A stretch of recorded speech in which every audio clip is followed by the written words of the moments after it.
যারা ইসলামের কথা বলে তারাই রাজাকার, তারাই মৌলবাদী। মৌলবাদী বললে আমরা অসন্তুষ্ট হই না, কারণ মৌলবাদী শব্দটা আসছে মূল থেকে। মৌল শব্দ এসেছে মূল থেকে। মূলবাদী তার মানে যারা মূলে আছে। মূল হলো কোরআন, মূল হলো হাদিস, মূল হলেন আল্লাহ, মূল হলেন আল্লাহ রসুল। আমরা আছি মূলে।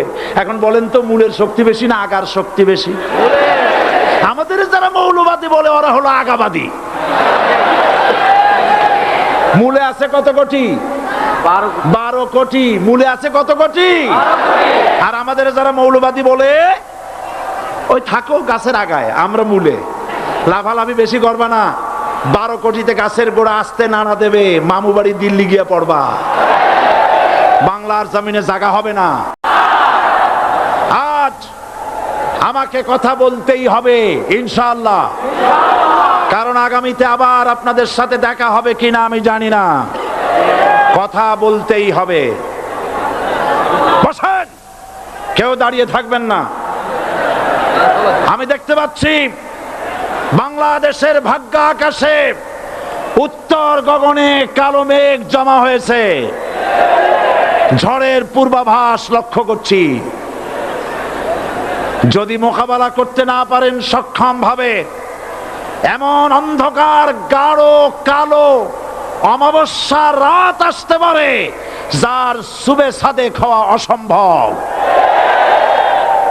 সুতরাং আপনারা কি কাপুরুষের মতো কাফের মুশরিকদের গোলামি করে মরতে চান? বিড়ালের মতো 500 বছর বেঁচে থাকার কোনো লাভ নাই। সিংহের মতো 1 ঘন্টা বাঁচতে চাই। আমাদেরকে বলা হয় সাম্প্রদায়িক উস্কানিমূলক কথা নাকি আমি বলি। পত্রপত্রিকা দিছে না তারা? সাম্প্রদায়িক উস্কানি কথা। সাম্প্রদায়িক উস্কানিমূলক কথা বলি, সেই জন্যই বোধহয় শত শত মুসলিম আমাদের কাছে এসে মুসলমান হয়। মানুষে আর বোকা বানানো যাবে না। যাবে কি? আর বোকা বানানো যাবে? তারপর বলছে কি? এরপরে বলছে আমাকে বলছে রাজাকার। শুনে রাখো চট্টগ্রামের লক্ষ লক্ষ জনতা, পার্লামেন্টে যখন আমাকে এই কথা বলা হয়েছিল, আমার পার্লামেন্টের কলিগ জাফরুল্লাহ চৌধুরী সাহেব বসে আছেন এখানে। হ্যাঁ, জাফরুল ইসলাম চৌধুরী বসে আছেন পাশে। প্রধানমন্ত্রী সুদ্ধা, অন্তত 3 শতাধিক পার্লামেন্টের সম্মানিত সদস্যরা সেদিন বসা।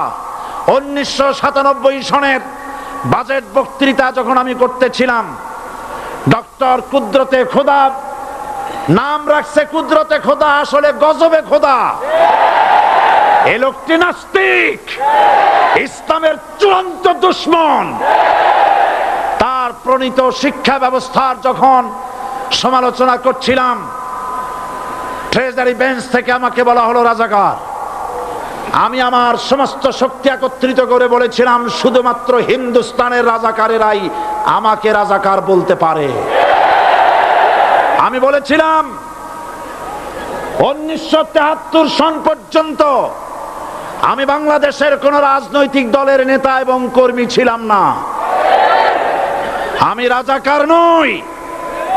আমাকে রাজাকার বলে যদি তাকেও প্রমাণ করতে না পারে 10 কোটি টাকার মানহানি মামলা দায়ের করব।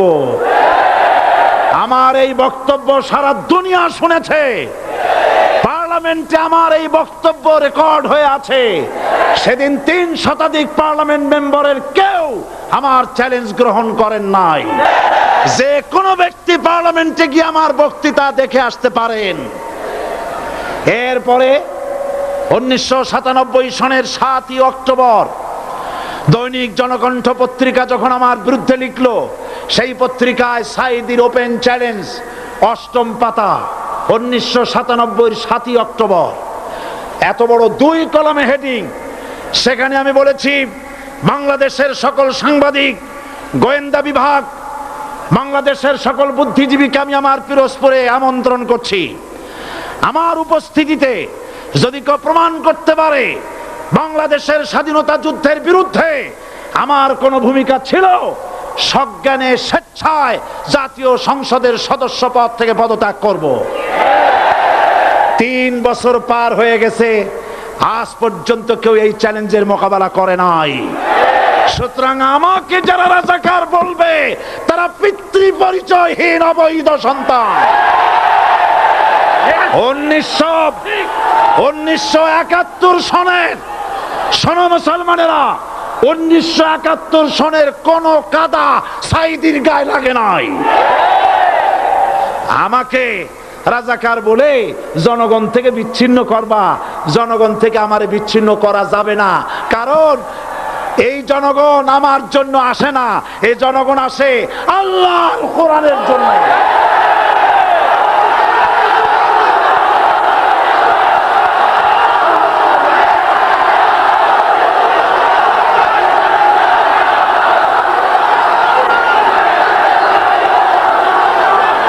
আজকে আজ যারা ইসলামের কথা বলে, যারা ইসলামের কথা বলে তারাই রাজাকার, তারাই মৌলবাদী। মৌলবাদী বললে আমরা অসন্তুষ্ট হই না, কারণ মৌলবাদী শব্দটা আসছে মূল থেকে। মৌল শব্দ এসেছে মূল থেকে।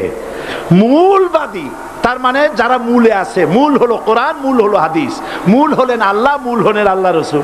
আমরা আছি মূলে। এখন বলেন তো মূলের শক্তি বেশি না আগার শক্তি বেশি? আমাদের যারা মৌলবাদী বলে ওরা হলো আগাবাদী। মূলে আছে কত কোটি? 12 কোটি। মূলে আছে কত কোটি? আর আমাদের যারা মৌলবাদী বলে ওই থাকো গাছের আগায়, আমরা মূলে।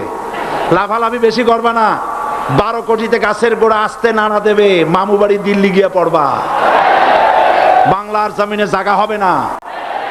এ কথা বিশ্বাস করো। বাংলাদেশের মুসলমানদের শরীরে 1 বিন্দু রক্ত থাকতে শয়তানের তৈরি করা ধর্মনিরপেক্ষ মতবাদ বাংলার জমিনে কায়েম হতে দেওয়া হবে না, হবে না।